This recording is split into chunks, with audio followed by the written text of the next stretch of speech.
Dave! Dave! Dave! Fuck! Dodger, how'd you get in my house? Don't worry about it. Alright, whatever. What day is it? It's the day. Whoa! Back in 1992, Yuji Horii, creator of the infamous Dragon Quest series which would go on to define the JRPG genre, and Hironobu Sakaguchi, creator of the Final Fantasy series which saved the then dying company Squaresoft, traveled to America together to research computer graphics. Also joining them was Dragon Ball Z creator Akira Toriyama. Why the three of them were traveling together, I have no idea. But somehow, mayhaps by destiny itself, their paths crossed, and they decided to work on a project together. A year later, development began on Chrono Trigger. Which is what inspired me to build this baby. A working time machine. You see, Chrono Trigger revolves around the protagonist Chrono traveling through time to save the world with his friends Luca and Marl. As it veered away from Final Fantasy, the game was initially going to be released as a Seiken Densetsu, or Secret of Mana in the States, game, and had the working title Maru Island, or, roughly translated, Circle Island. Now that's a system-selling title. And now, with the help of Dodger, we can finally travel through time and see what it's like to be Chrono and Luca. Oh, actually, if I could, I'd rather be Frog, or even maybe Ayla, because she's like super buff and... Chrono and Luca. But first, I think it's time for one more nostalgic blast of playing through Chrono Trigger. Dave, that's like a 40-hour game. That's not gonna happen. We have stuff to do, so... Onwards to Chrono Trigger! Dave, we were supposed to do this today! As Chrono Trigger takes place in 1000 AD, the game begins with your mom waking you up to go to the Millennial Fair to celebrate what else but the year 1000. So Chrono hops out of bed to celebrate in the same clothes he slept in, without showering or brushing his teeth. Gross. You take yourself and your mean musk downstairs where your mom explains that your friend, whose name she can't seem to remember, has a new invention at the Millennial Fair you should check out.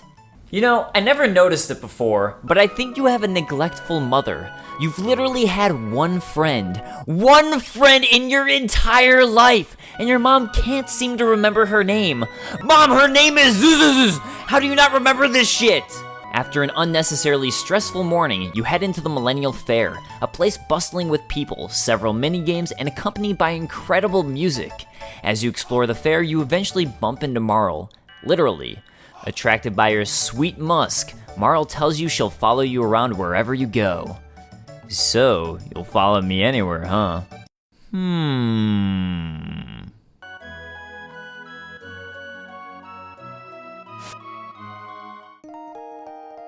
And that's it. Best game I ever played. With Marl by your side, it's time to truly explore and have fun at the Millennial Fair. Here you can do a wide range of activities to gain silver points, which will allow you to go to Norstein Beckler's lab, where you use your points to win prizes like a live, living cat. Are you just dumping stray cats on people? You can also win a cloned doll of yourself, because that's not creepy or weird at all that Norstein Beckler has an exact replica of you. Dude? Have you been creeping out my window? There's also plenty of activities you can do just for fun. You can dance, laugh in the face of a little girl who's lost her cat, and try to sell Marl's precious family heirloom and pendant. See that man's food he has set aside? That's right, you can straight up eat his lunch right in front of his face! There's no need to drag me by the arm like some kidnapper. Whatever, Marl! And stop it!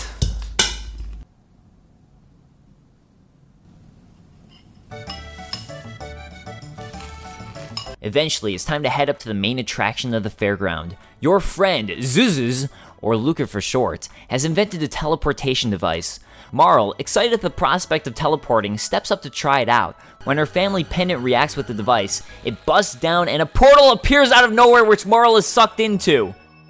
This strange portal could lead into anything.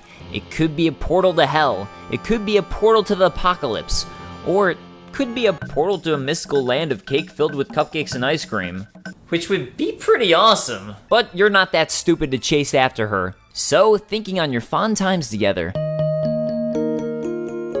you go to pick up her pendant, your only memory of...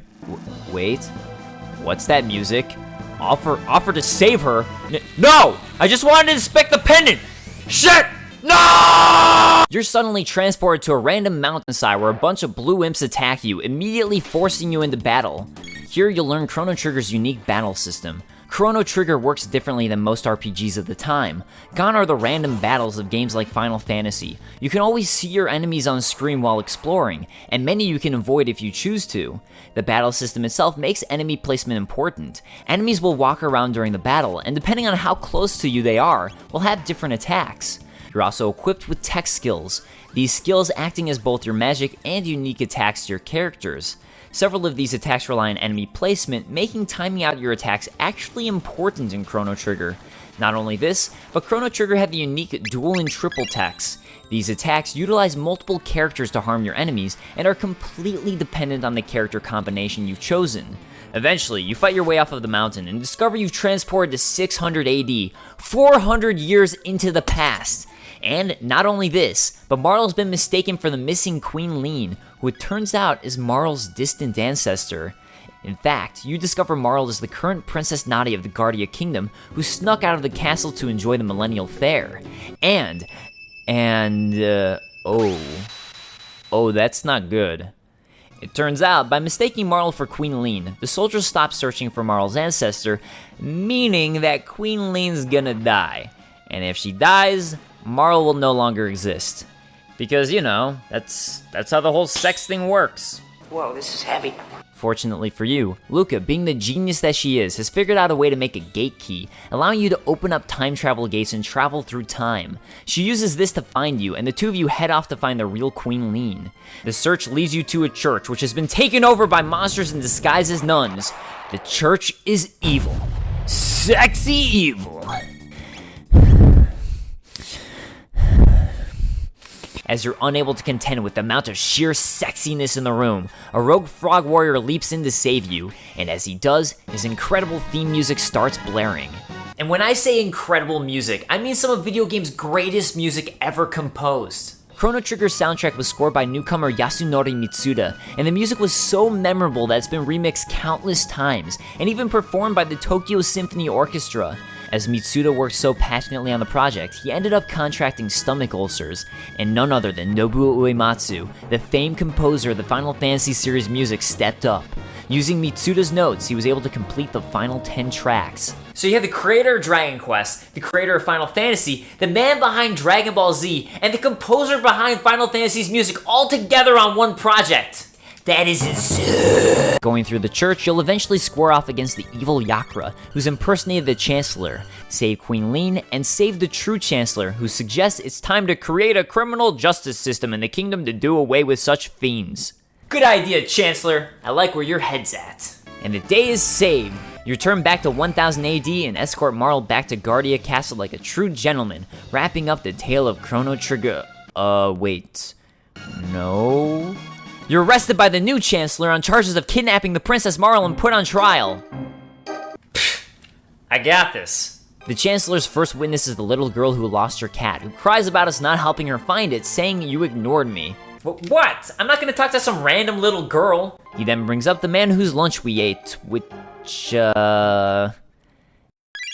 and then somehow pulls a witness who saw us try to sell Marl's pendants. And there's no need to drag me by the arm like some kidnapper. I didn't know you were tracking everything I was doing.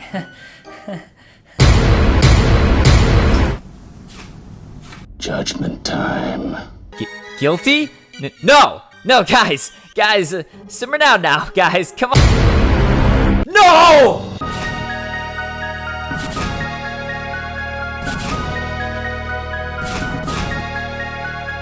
You're convicted with the penalty of solitary confinement pending execution in 3 days. So you do what any wrongly accused man would do. Murder all the innocent guards who are just doing their jobs in order to escape. Because for some reason you still have your sword in prison. Frankly, that's just what the guards get for being incompetent. Luca will eventually join you, and as you escape together, you'll run across the Dragon Tank, a crazy contraption built by the Chancellor that is no big deal because you're a total badass. This is how we do. After the fight, Marl joins you, and the three of you escape from the castle and guards by running into the nearby forest. Here you get completely surrounded, so you do the rational thing and jump into another random time gate, because anywhere's better than here. Oh. You end up traveling to a dystopian land which turns out to be the future, 2300 AD, and you finally reach the main plot point of the game. It turns out, in the year 1999, an enormous spiky monster emerged from the earth named Lavos, who went on to obliterate the entire world. While you're okay, that means all of your descendants are doomed to a fiery death. Thus, the quest to stop Lavos and save the world begins. You start by trying to find a portal back to 1000 AD, but blocking your path is Johnny and his gang of robots. In order to pass, you'll need to beat this undefeated daredevil in a race. Strap on your seatbelts, kiddos. This is about to get real.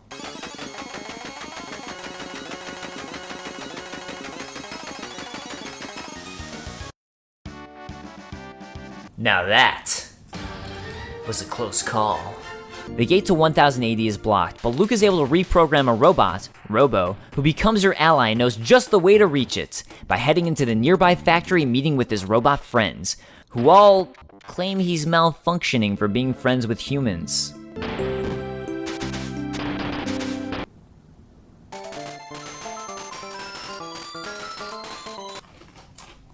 That's just sad.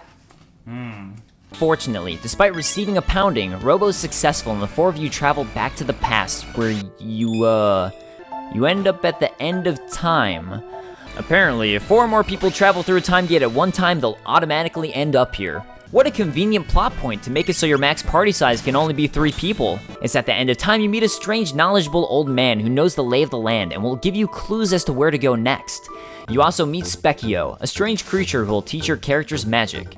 You eventually learn Lavos was summoned in 600 AD, the same time period you had to rescue Marl, by an evil Magus named Magus. So it's time to travel back to 600 AD and collect Frog, the wielder of the legendary Masamune. Frog has a score to settle with Magus, who it turns out murdered his best friend Cyrus and then turned him into his current form of being a frog. Fueled by his hatred of Magus and the legendary Masamune, Frog steps up and cuts a fucking hole through a mountain. And with that, onwards to Magus. Who I always pronounced as Magus as a kid, so pronunciation? I don't know. When you finally meet Magus, he's in the midst of calling forth Lavos, and thus starts one of the most badass boss fights in all of gaming. Magus is a powerful opponent who will change his barrier as he's attacked, and his weakness will change based on this, so you'll need to strategize what attacks you use, as opposed to blindly attacking him. He'll also eventually use dark matter on you, which is kinda like calling forth all of time and space to destroy you. With a vendetta against Magus, you'll eventually defeat him, although according to Magus, he didn't create Lavos but only summoned him, and Lavos has been living in the inner earth since ancient times, absorbing the land's power and growing ever stronger. Yeah, whatever, Magus. A massive time portal appears you're sucked into, which shoots you back to prehistoric times, 65 million BC. It's in 65 million BC you meet Ayla, a party member who's essentially your strength build of the game. In fact, that's part of what was so cool about Chrono Trigger. Despite it being an earlier game, it was actually fairly forward-thinking. While Marl is your designated healer, Luca has powerful attack magic, and Ayla breaks the mold by being the strongest fighter of the bunch using her bare fists. Upon meeting Ayla, she decides she likes Chrono and crew for being strong, so she invites you to a sweet prehistoric party.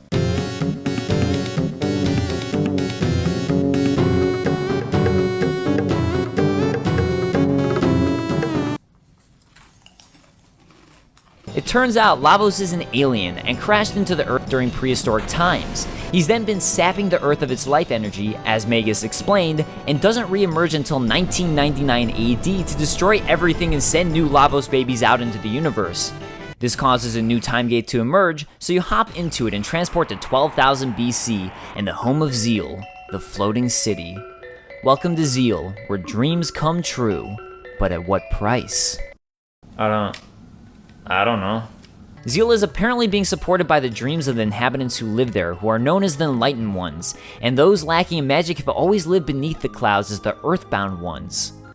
Earthbound, you say? It turns out Zeal has a dark underside. The Enlightened Ones are using the Earthbound Ones as slaves who are constructing an ocean palace for them. In Zeal, you'll meet Janice and Scala. Janice who will tell you, the black wind howls. One among you will shortly perish. Kid, not cool. You can also talk to Pozo dolls. What the fuck is going on? Am I going crazy? Am I dreaming right now? Is this a dream? Am I dreaming? Hey! Snap out of it! It didn't hurt. Zeal is named after Queen Zeal, who it turns out has been harnessing the power of Lavos through her Mammon machine, and is the reason why the Enlightened Ones have their powers. Queen Zeal's children are the aforementioned Scala and Janice, who themselves have special powers. Furthermore, Zeal operated thanks to the 3 legendary gurus, Balthazar, Melchior, and Gasper, who've all gone missing. In talking with Scala, she begs you to find the gurus and save Zeal, as Lavos seems to be dangerous. You leave Zeal to find Balthazar, who you discover has been working on a time machine of his own. Strangely, you find him all the way in 2300 AD, where he somehow transported through time and developed the Wings of Time, or the Epic. For whatever reason, even though he's never met you, he entrusts this invention with you. Next, you return to Zeal to find Melchior, who's crafted the red knife that can destroy Lavos, and is held prisoner on the floating mountain Mount Woe.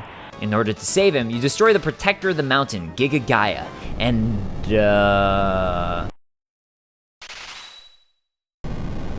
bad, guys! Sorry! At this point, the Earthbound people have finished the Ocean Palace, and the Mammon machine is inside. So, red knife in hand, it's time to travel deep underwater to the palace, which... Holy shit, this music is badass!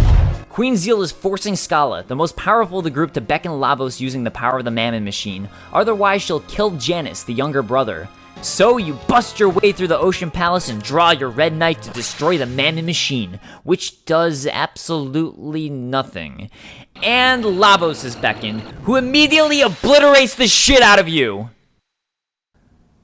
Chrono disintegrates! Your main hero is dead!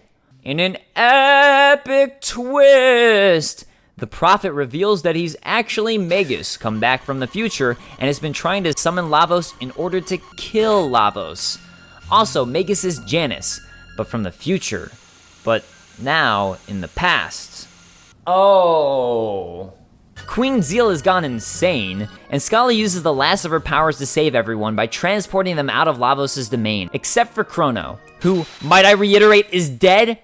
The 3 gurus and Janice are shot into the future. Meanwhile, Lavos shoots beams from the ocean, destroying everything, including the floating city of Zeal, which crashes to the earth, causing a massive tidal wave. And thus, the Black Omen is born. I mean, technically it's the Ocean Palace and just flying, but who asked you? At this point in the game, you can pretty much do whatever you want. There's a number of side quests available to you, including saving Chrono, but that's just a side quest. Interestingly, this wasn't initially going to be possible in the game. Chrono was intended to stay dead, and you were going to have to retrieve an earlier version of him. However, the Square higher-ups decided this was too depressing and ruled it out. And while you can now take on Lavos if you like, personally, I like to head into the Black Omen as it feels more complete towards the story, and you'll be able to gain more levels by doing so. As you traverse through the most difficult portion of the game, you'll eventually come into a room filled with clones of your characters. What the fuck? Why are there so many clones in this game? Is this Star Wars? Attack of the Clones or some shit? You'll eventually come head to head with Queen Zeal and the Mammon Machine, which is one of the more epic battles of the game. Like previous battles, her fight is more about strategy, and choosing which portion of her to attack, as several of them have strong counterattacks and just aren't worth dealing with. If you defeat her, she'll die as she beckons Lavos. But I don't know if I feel totally satiated. Fortunately, the Black Omen exists in all eras as of 12,000 BC, and destroying a future version will actually still leave the past version intact. So if you're feeling particularly vindictive, you can murder the Queen of Zeal 3 times over, because sometimes murdering somebody 1 time simply isn't enough. When you do finally head to Lavos, Lavos comes at you with multiple forms. Its first being a boss rush mode, where it somehow adapts all the powers of the various bosses you fought throughout the game. Beating this, you'll bust through its shell and head into the inner Lavos, a cyborg uterus thing. Now this is the monster that's been destined to destroy the world. With badass music blaring, you finish off Lavos to find out there's yet another form, the Lavos Core. The Lavos Core sends you into hyperspace as you travel through time zones, duking it out and pondering the whole time about how this doofy-looking alien could have possibly caused this much trouble. But by once again being smart about how you attack Lavos, you'll prevail and finally stop the world from its inevitable doom. The king holds a final night at the fair in your honor, and Chrono and Marl, if you choose to save him, finally get the chance to have a romantic evening at the fair together. One of the things that made Chrono Trigger unique was that Chrono can stay dead, which will in turn change the ending you receive. Not only this, but the various side quests you choose to complete or not complete will also have minor effects on the ending. It was this that led to yet another revolutionary feature of Chrono Trigger, New Game Plus. Squaresoft found through playtesting that the beta testers were excited to replay the game due to the alternate outcomes, which caused them to create a New Game Plus mode, allowing players to replay the game at the same level at which they beat it. Doing this, they then added 10 more alternate endings, all based on when you decided to defeat Lavos, and how that would have affected the world, adding even more replayability to an RPG, a game type that's typically lacking in that factor. This replayability, combined with the excellent script, unique battle system, colorful graphics, and wondrous soundtrack all came together to create what would become my favorite game I've ever played. So, time to make like Chrono and travel through time. Right, Dodger? We don't need her. Onwards to the future. Dave, stop! It's not a time travel device! It's a teleportation device. Dr. Wily at some point reprogrammed the robots to do his bidding and thereby try to take over the world, and it's your job as Mega Man to stop him.